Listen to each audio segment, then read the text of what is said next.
नाज़रीन, खानपुर में मुहर्रम उल हराम के सिलसिले में सिक्योरिटी के इंतजामन बाबत शहरन पंहिंजा वीचार हिन रीत वंडिया आहिनि। उन हवाले से ॾिसूं था रहीम लाड़क जी ही रिपोर्ट। सिक्योरिटी जेका आहे त अचे थी, बाक़ी लाइट जो अञा सिस्टम न आयो आहे ॿुधई। बाक़ी रहियो मसलो आज़ादारी जो, आज़ादारी हले थी पई। फ़िलहाल त कोई अहिड़ो असांखे न आहे नज़र आयो आहे जेका आहे। बाक़ी दहशतगर्दी मौला हुसैन बचाईंदो, उहे त जिथे किथे आहिनि। घणियूं इमाम बारगाह घटि न आहे त मरकज़ी इमाम बारगाहनि खे छॾे 4-5 इमाम बारगाह आहियूं। हा, इमाम बारगाह काज़मीन, इमाम बारगाह अलमदार जागीर अब्बास, इमाम बारगाह जेको आहे त अलमदार नोहाणी वारनि जी आहे, कुंवारे शहीदनि जी आहे, बुखारी जी आहिनि।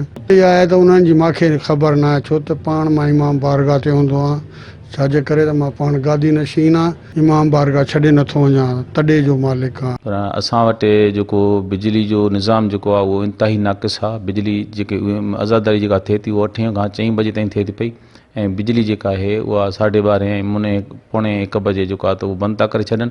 सॼो शहर ऊंदहि जी लिपेट में थी थो वञे पियो।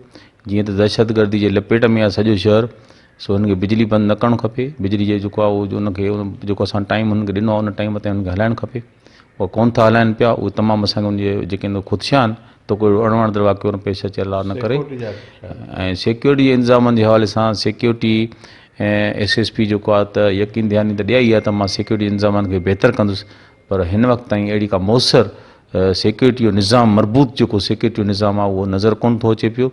सिक्योरिटी जा इंतज़ाम जेके आहिनि त मूंखे त लॻे थो त हिन टाइम ताईं का शइ अहिड़ी नज़र नथी अचे जेका सिक्योरिटी जेके अॻे असांखे मिलंदी हुई 2 महरम 3 महरम ते, ओड़ी सिक्योरिटी हिन टाइम त माना 0 जे बराबरि। ख़ातिरी कराई अथऊं, सभिनी सां मिलिया बि आहियूं, ख़ातिरी बि कराई अथऊं।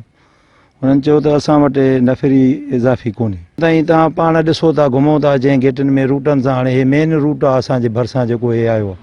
हाणे मेन रूट मां इहो थो लॻे त माना कचरा तमामु, गंदगी तमामु घणी आहे। अञा ताईं हिन टाइम ताईं सफ़ाई कोन कई।